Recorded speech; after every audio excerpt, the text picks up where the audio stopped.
India जो है उसने किस तरह बरतानिया को ब्रिटिश सरकार को या ब्रिटेन के फॉरेन सेक्रेटरी को स्नब किया। डॉक्टर जयशंकर, अच्छा वो पुराने खिलाड़ी हैं, खेले खाए हैं। डॉक्टर जयशंकर ने बोला भैया देखो, और दूसरा ये है कि laws are same for all. तो ये इंडियन कानून के तहत आएगा। बीबीसी बीबीसी खुदा नहीं है। आपके लिए होगा खुदा तो आप इसकी पूजा करिए वापस वहां पे, यहां पे खुदा नहीं है।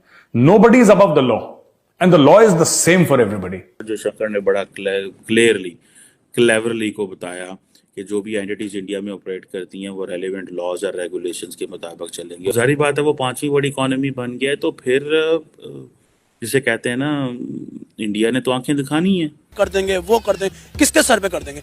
और भाई आप अपने आप को अपने घर में आप रोटी कौन देता है ये बताएं। आप इंडिया के टुकड़े पड़ रहे, मैं आपको इतना बता दूं, ठीक है? ऑन द कैमरा में बात कर दूंगा। उस आर्टिकल का जो क्रक्स था वो ये था कि जो वेस्टर्न कंट्रीज हैं, जो वेस्ट है, वो फेल हो गया है बीबीसी के डिफेंस में खड़ा होने में।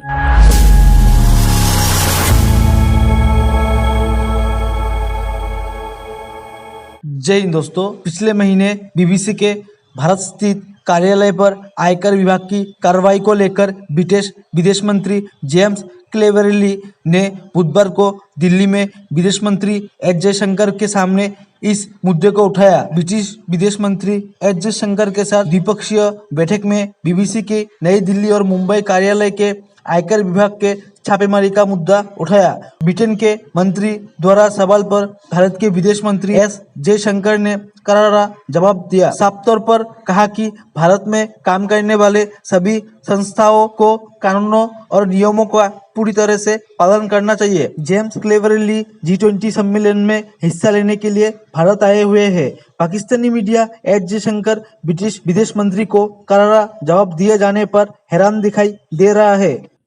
और वो इकोनॉमिस्ट ने कहा दिस इज पैथेटिक। आर्टिकल का नाम है after silencing critics at home, Narendra Modi goes after foreign media. Dollar को रोकना मुश्किल ही नहीं नामुमकिन हो गया।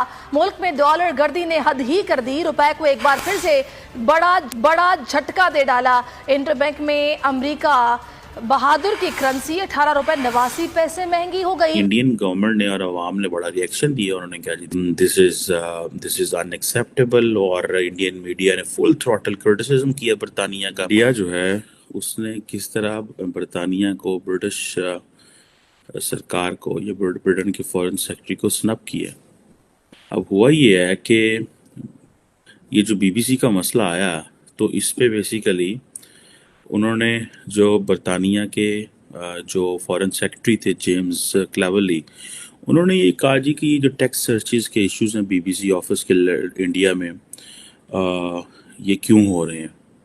तो अब जाहिर बात है ये नॉर्मली होता है कि जो डेवलप्ड डेमोक्रेसी में है वो डेवलपिंग कंट्री से आके पूछते हैं कि भाई तुम्हारा ह्यूमन राइट्स रिकॉर्ड ठीक नहीं है, तुम्हारा मीडिया ठीक नहीं है, तुमने ये क्या किया, ये क्या किया। तो वो पूछते हैं। लेकिन इन्होंने पूछा तो डॉक्टर जयशंकर जो है, अब आपको पता है कि बीबीसी की वो जो डॉक्यूमेंट्री आई थी, और उस डॉक्यूमेंट्री के बाद जो है वो सारा चीज़ चला।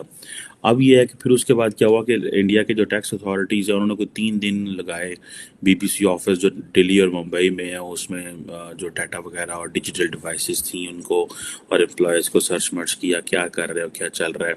Basically that was another way कि भाई तुम इंसान बनो और हम जो कह रहे हैं हमारे मामलात में इंटरफेयर ना करो।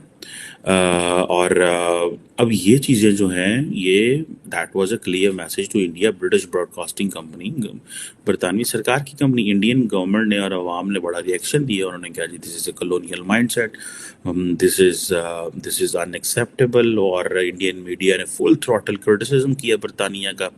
अच्छा, अब इसमें आके अभी जब ये G20 की मीटिंग हो रही है, G20 के फॉरेन मिनिस्टर्स आए हुए हैं और उन्होंने कहा कि माजूर चाहता हूँ, उन्होंने कहा जी कि हम तो इस मसले को रेज़ किया है और एक बड़े प्रोफेशनल, क्योंकि हमारा इंडिया के साथ बड़ा प्रोफेशनल रिलेशनशिप है और हम इस मसले को रेज़ किया है। लेकिन ये है, क्वेश्चन ये है कि इंडिया ये कह रहा है कि जनाब ये हमारा इंटरनल मामला है, और दूसरा ये है कि laws are same for all.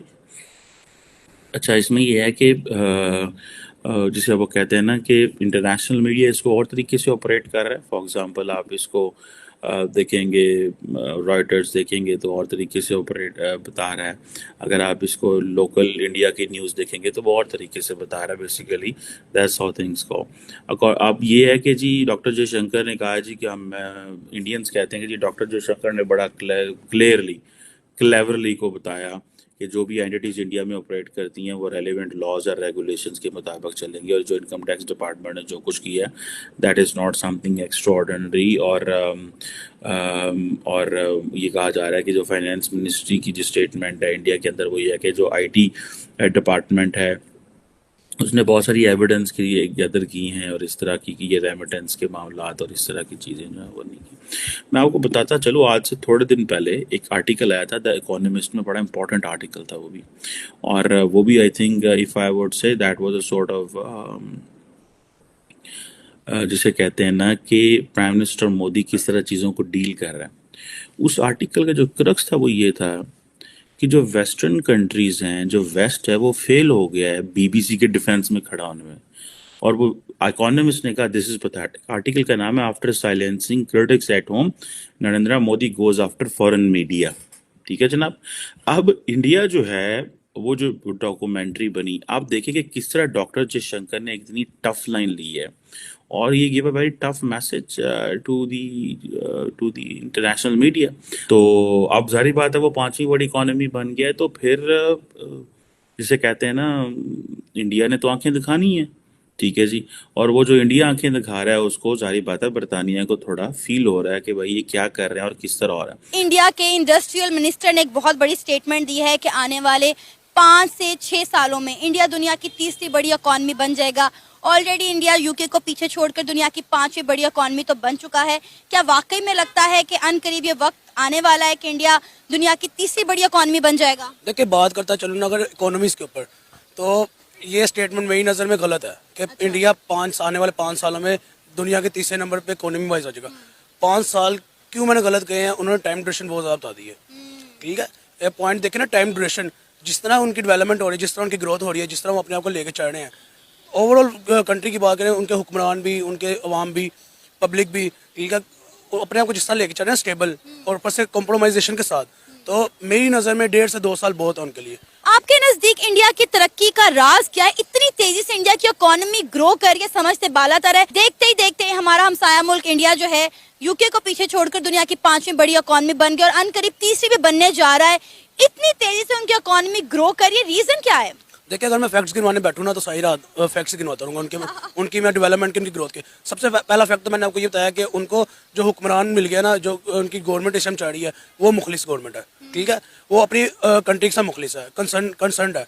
ठीक है, उसके बाद जो उनकी अवाम है उसने अपनी अवाम को, अपनी पब्लिक के माइंड ऐसे मैनिपुलेट कर दिए कि अवाम ऑटोमेटिकली ना चाहते हुए भी अपनी गवर्नमेंट के साथ कंसर्न रखती है।